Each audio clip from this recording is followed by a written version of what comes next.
Ok, Ancamora a parola a Paul Rausch. No, okay.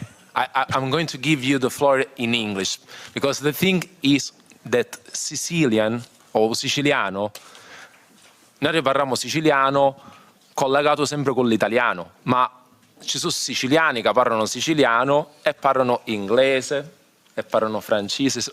In this case, you come from the United States, so it's another story, and you have the floor. Explain us. Prima di cominciare mi piacesse ringraziare tutti chi che ha organizzato questo evento, perché secondo me tutti siamo d'accordo che ci voleva, giusto?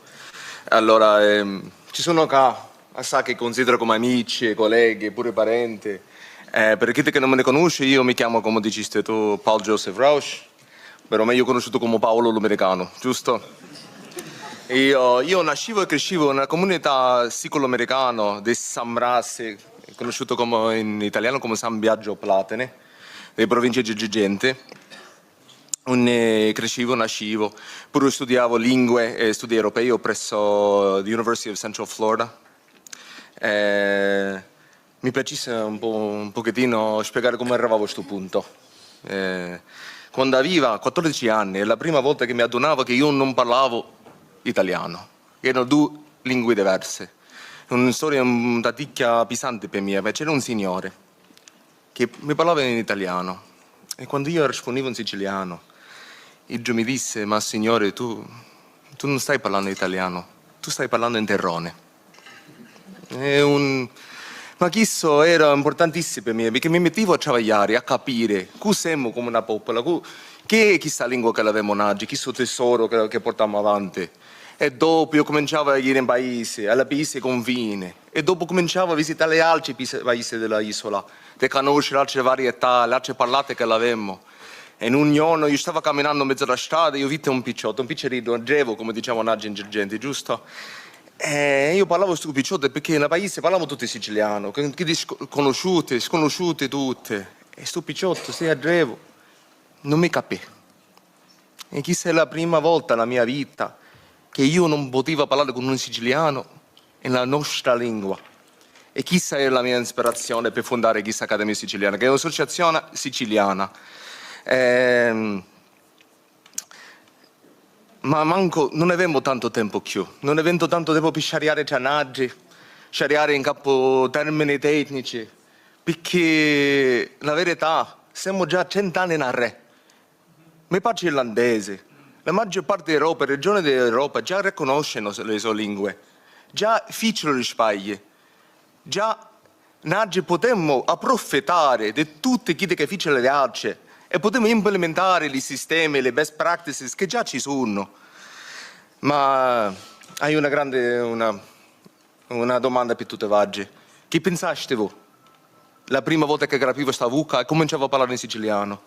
E questo picciotto, sto figlio di emigrati, contadini, che manco parla italiano. Ma chissà discriminazione, chissà i concetti che portiamo oggi in Indra. Chissà il nostro problema.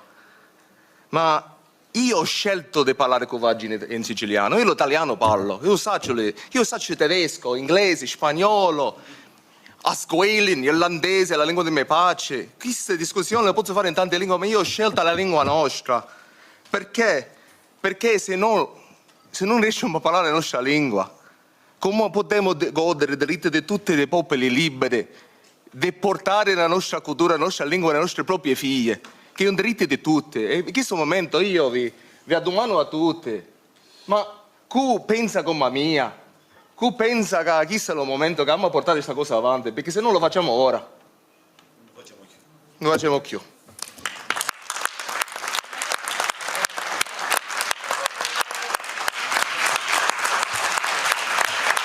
Grazie Paul.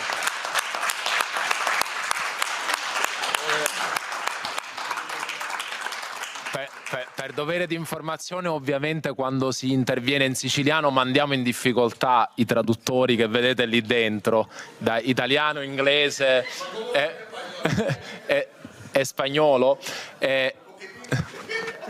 Quindi vi dico, se volete farvi tradurre, parlate una di queste 3 lingue, ma se parlate siciliano ci capiamo lo stesso. Ti dico, io apprezzo, secondo me il tuo spunto è uno spunto molto interessante, perché è vero che noi sembra che parliamo di siciliano come se il siciliano esistesse solo in Sicilia tra i 5 milioni e mezzo di siciliani. In realtà è una lingua che è parlata o conosciuta da tante persone emigrate in tutti i posti del mondo e che quindi sono stati influenzati poi dalla lingua che si parla in quel paese, dai figli e dai nipoti. Io ho avuto un'esperienza, tu mi dici come suono, mi ricordo che la prima volta sono andato a New York, in America, ho incontrato un signore anziano di Carini, che peraltro dovrebbe essere per me abbastanza diciamo vicino, facile da capire, ma lui è emigrato, aveva un signore non lo so, di 80-90 anni, è emigrato quando era bambino.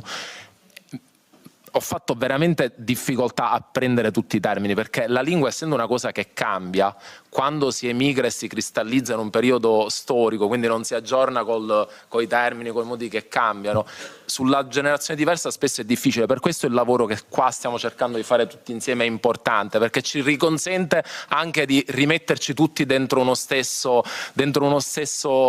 binario, dentro uno stesso modo di comprenderci in siciliano.